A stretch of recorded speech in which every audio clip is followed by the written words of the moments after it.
Hello दोस्तों, आप देख रहे हैं सुबोध फाउंडेशन ये यूट्यूब चैनल। और आज इस वीडियो में हम देखने वाले हैं जो नया नोटिफिकेशन आया है सीबीएसई द्वारा स्कूल्स के लिए। और इस नोटिफिकेशन में बताया है कि जो नया इंटीग्रेटेड पेमेंट सिस्टम है जिससे क्या किया जाएगा, तो फाइनल पेमेंट रिलीज़ किए जाएंगे एग्ज़ाम सेंटर के। जो एग्ज़ाम्स ली गई है 2026 को बोर्ड एग्जामिनेशन, उसके लिए जो एग्ज़ाम सेंटर्स थे उसकी पेमेंट रिलीज़ के रिलेटेड ये नोटिफिकेशन है। और इसके लिए सीबीएसई बोर्ड ने इंटीग्रेटेड पेमेंट सिस्टम डेवलप किया है। तो क्या बताया, देखो ये तो सब्जेक्ट आपको समझ में आ गया है। ये जो सूचना है ये कौन से स्कूलों को रहेगी, स्पेसिफिकली प्रिंसिपल्स और ऐसे स्कूल्स की जहाँ पे एग्ज़ाम सेंटर्स है उनके लिए, ठीक है। और ये पेमेंट से अपनी जो एग्ज़ाम हुई है अभी मेन एग्ज़ाम 2025-26 की, उसके लिए। Sir madam, the integrated payment system to process final payment of exam center and functionaries of board examination 2026 has been made live to freeze the data। अभी ये जो IPS सिस्टम है, इंटीग्रेटेड पेमेंट सिस्टम को क्या किया गया है, तो बोर्ड की जो परीक्षा है उनके द्वारा जो केंद्र थे, अंडरस्टैंड, जो फंक्शनरीज थी उनका जो फाइनल पेमेंट देने के लिए बोर्ड ने शुरुआत की है। तो इसके लिए क्या करना है, स्कूल या फिर जो एग्ज़ाम सेंटर्स उन्होंने क्या करना है, उनका डेटा फ्रीज करना है। ये जो सेकंड पैसेज उसमें बताया गया है कि जो रिम्यूनरेशन है, कन्वेंस है, रिफ्रेशमेंट के जो रेट्स है, जो कुछ भी एक्सपेंसेस है, वो एग्ज़ाम सेंटर्स और जो फंक्शनरीज है जो काम कर रहे हैं उस एग्ज़ाम सेंटर पे, इसे रिवाइज़ किया है किसने, बोर्ड ने, सीबीएसई बोर्ड ने उसको रिवाइज़ किया था। मीन्स अमाउंट जो है वो चेंज की थी, पहले जो दी जाती थी उसको अभी चेंज करके नए जो अमाउंट्स है वो अलॉट किए गए हैं। तो ये 2026 को सीबीएसई बोर्ड ने इसे अप्लाई किया था। तो according to the IPS centre final 2026 portal has been developed incorporating the revised rate for remuneration, conveyance and refreshment.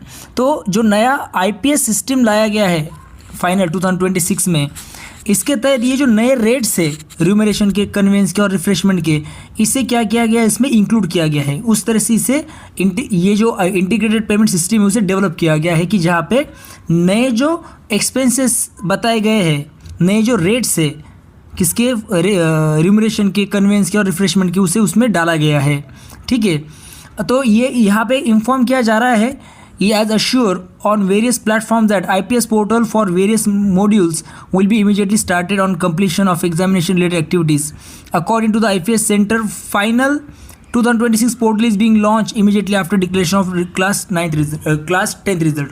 तो यहाँ पे बताया गया है कि ये सब चीज़ें करने के बाद में जो IPS सेंटर्स है उन्होंने क्या किया है, तो पोर्टल को क्या बताया उन्होंने कि 10th का जब रिज़ल्ट लगेगा उसके तुरंत बाद इस पोर्टल को शुरू कर दिया जाएगा। जो कुछ भी विभिन्न ऐसे मॉड्यूल्स है उनको एक्टिवेट किया जाएगा आफ्टर 10th रिज़ल्ट। ओके, अभी 10th का रिज़ल्ट लग गया, इसका मतलब है कि वो अभी एक्टिवेट हो जाएंगे। उसके रिलेटेड डेट्स नीचे बताई है। तो जो सभी स्कूल्स हैं उन्हें रिक्वेस्ट की जाती है कि to complete the required data entry and freeze their data so that payment to the exam centre and various functionaries can release immediately.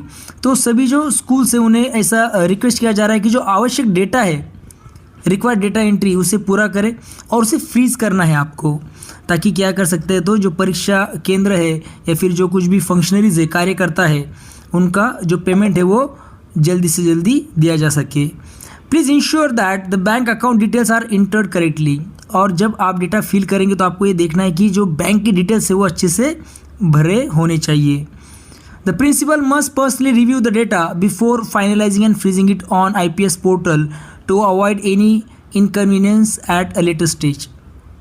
जो प्रिंसिपल है उन्होंने क्या करना है, खुद डेटा चेक करना है, उसकी जांच करनी है और उसे अंतिम रूप देकर फ्रीज करना है, ताकि बाद में कोई प्रॉब्लम ना आए, कोई भी इनकन्वीनियंस मीन्स असुविधा ना हो इसके लिए, ठीक है। तो ये स्कूल्स के लिए है कि जो कुछ भी आपका यह एग्ज़ाम सेंटर के एक्सपेंसेस है, कुछ फंक्शनरीज है, जो कुछ भी आपके रिम्यूनरेशन है, कन्वेंस है, रिफ्रेशमेंट के चार्जेस है, जितने खर्च हुए उसको आपको डिटेल में फिल करके उसे फ्रीज कर देना है IPS पोर्टल पे, ठीक है।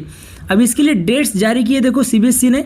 शेड्यूल क्या है इसका, शेड्यूल, तो submission and freezing of data bye school, data जमा करना और उसको फ्रीज करने का जो डेट्स है वो है 22 अप्रैल 2026 से लेकर 6 मई 2026।